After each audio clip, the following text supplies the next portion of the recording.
welcome to the Open Storybook Puppet Theater. We're so glad to have you here today. So who's ready for a show?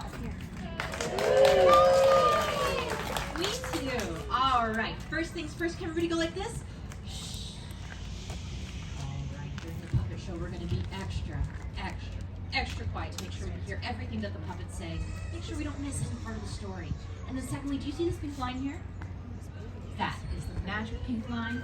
It's very important to stay on that side of the pink line during the whole show. It means we can continue without any interruptions, and the puppets won't get scared or run away. Big kids, will you help everybody with the first two? Please silence your cell phones, or it's always yours. Thank you.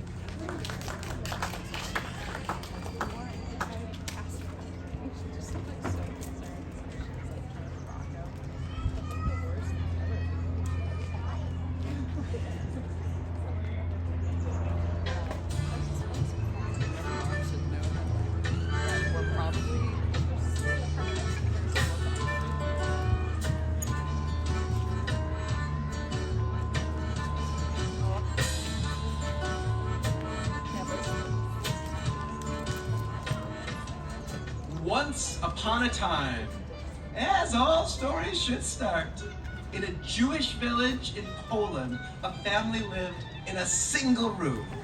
With so little space to move around in, and with 3 young children, the house was always filled with the noises of crying and arguing. And so our tale is ready to be heard.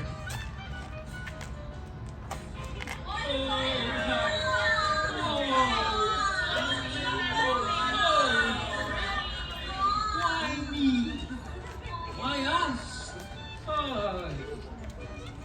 Mama, Brendel took my bowl. Your bowl?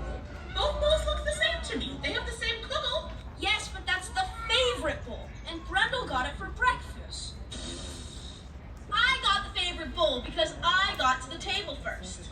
Meh, you only got to the table first because I was out milking Golda so we could have milk with dinner.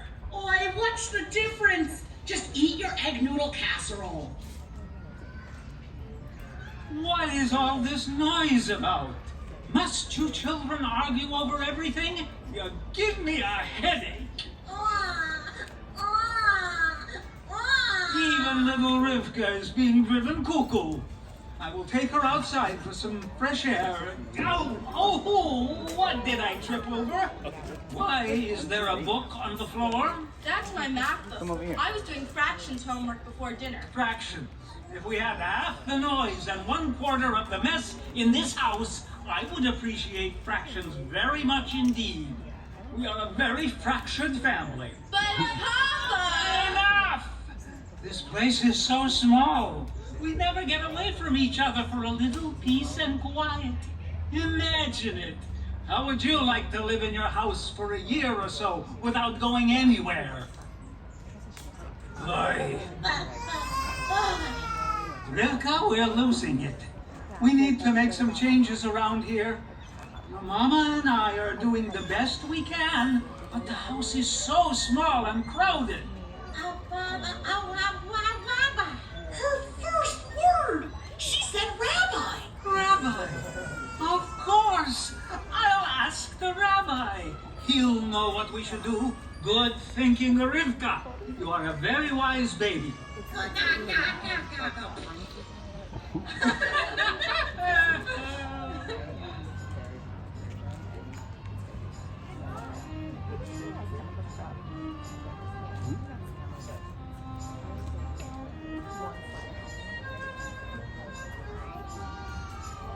And so, the next morning, the man went to see the rabbi.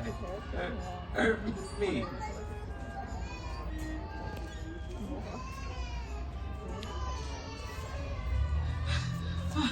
Rabbi, I need some good advice. I love my family, but the house is too small. Is there any way to make it feel bigger? Maybe you could lend us some money to build an addition? If we had just 2 rooms, I think everything might be better. Believe me, at this point, it couldn't be worse. It could always be worse. And I don't have any money for an addition. If I did, do you think I'd live in one room with my wife, 7 children, and mother-in-law? probably not. But things could still not be worse. Your roof could have many leaks in it. Then we would work and sleep outdoors, with fresh air and stars, with plenty of space. Your house could need major repairs.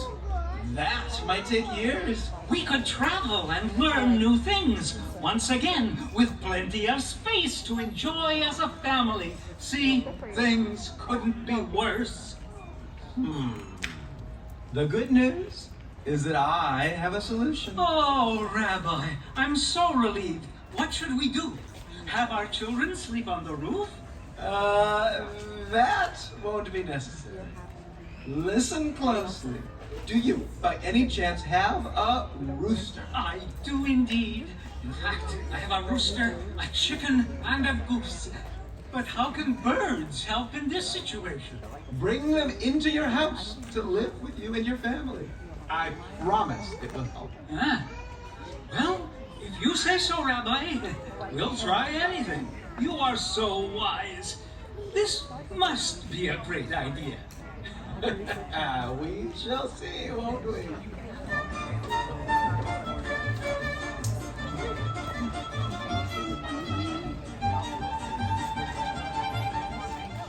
And so he brought the birds into the house, and in no time, things got even worse. But you probably already knew it could.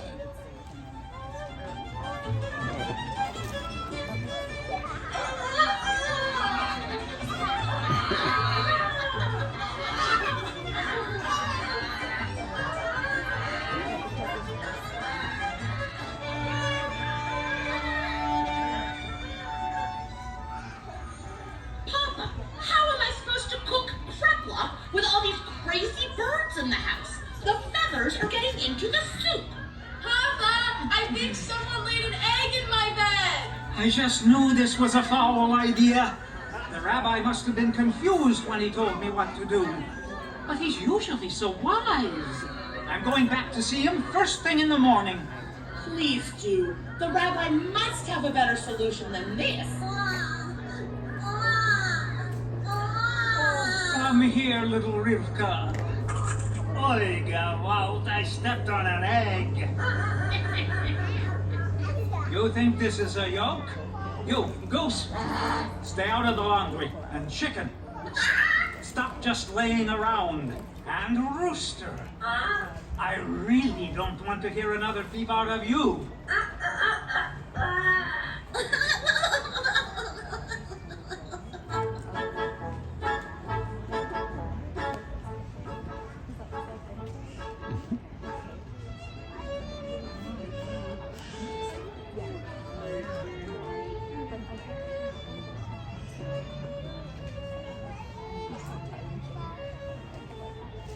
And so the man once again went back to seek the rabbi's advice.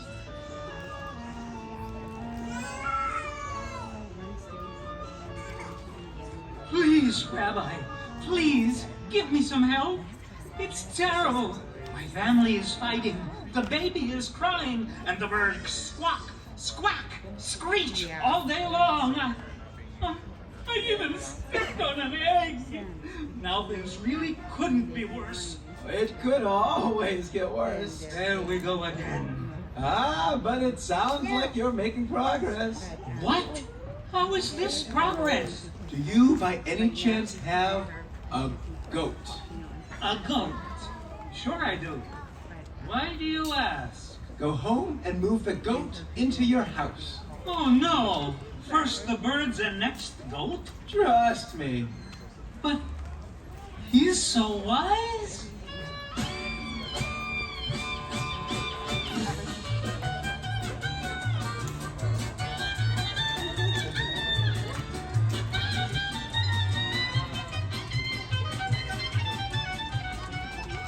So the man moved the goat into the house, and the house felt even smaller. I wonder why. Look at the goat.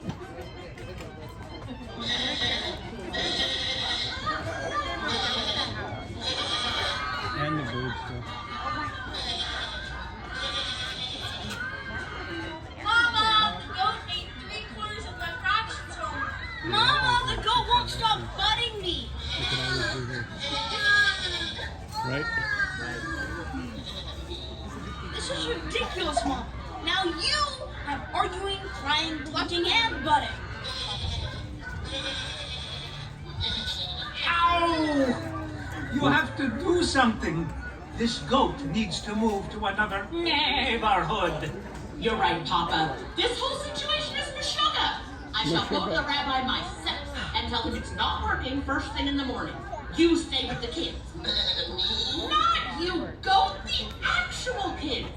I just hope I can get some real help from the rabbi this time. What a mess! And I mean all over. Ugh.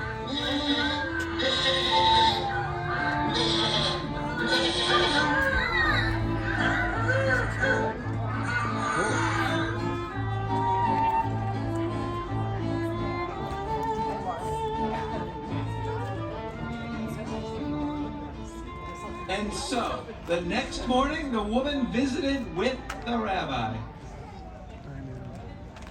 Rabbi, I know that you are very wise, but you have to give us some better advice. Please, please help us. My husband and I are at the end of our rope. The house is smaller than ever. What with the butting and the arguing and the ever-endless crying, clucking, and complaining. Wonderful, wonderful. Huh? Do you by any chance have a cow? A cow? Rabbi, I can't take it. Trust me, it could always be worse. A cow is what you need. Bring it into your house to live. Oh my, I'm late for my Talmud study. Good luck. A cow, he says? Am I running a zoo now?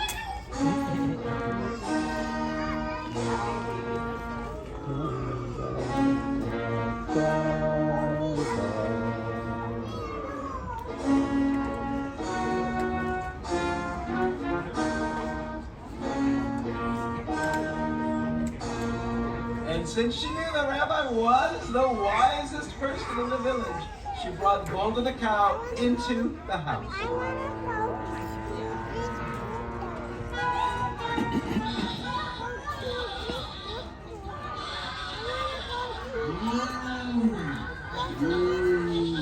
This is supposed to help. My house is filled with noisy beasts, quarreling children, and still the baby cries.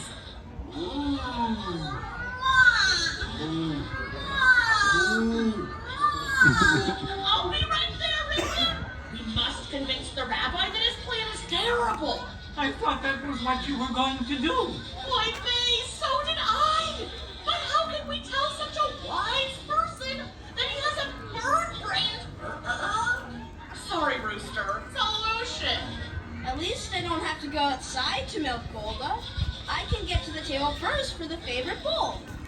Oh no, what's that smell? What do you think? We have a whole farm in our house. Papa, I thought it couldn't get worse, but it does every day. We must present a united front. We will go back to the rabbi together and tell him that his plan was a catastrophe. It's time for Plan B. What is Plan B, Papa? How should I know? But the rabbi will. He must. No, you move over.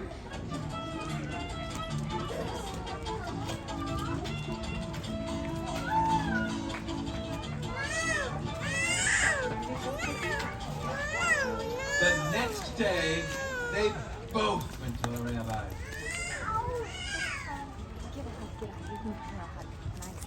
Rabbi, we respect you very much, but we need a different solution. Every piece of advice so far has made our lives worse. The house is louder and smaller than it ever was before. How could it get any worse? How could it get any worse? Let me think for a moment.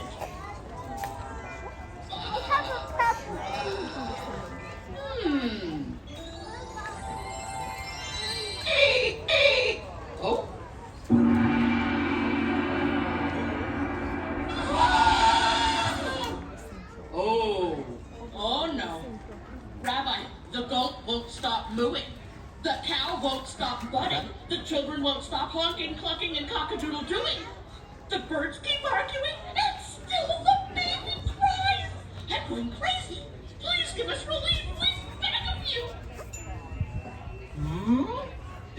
worse, you say? Yes! And it's louder?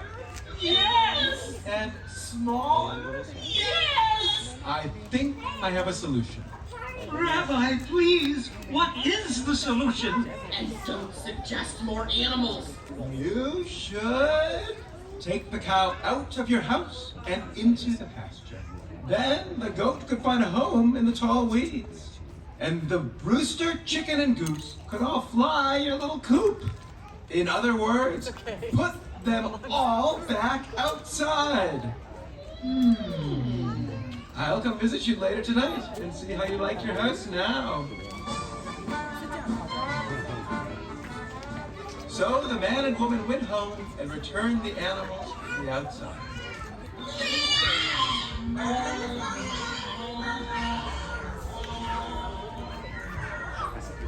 Then they and the children cleaned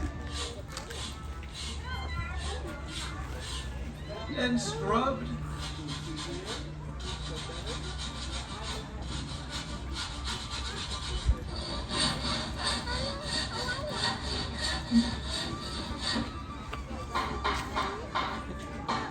and when they were done, the house smelled different. They all sat down at the table with a plate of warm arugula cookies.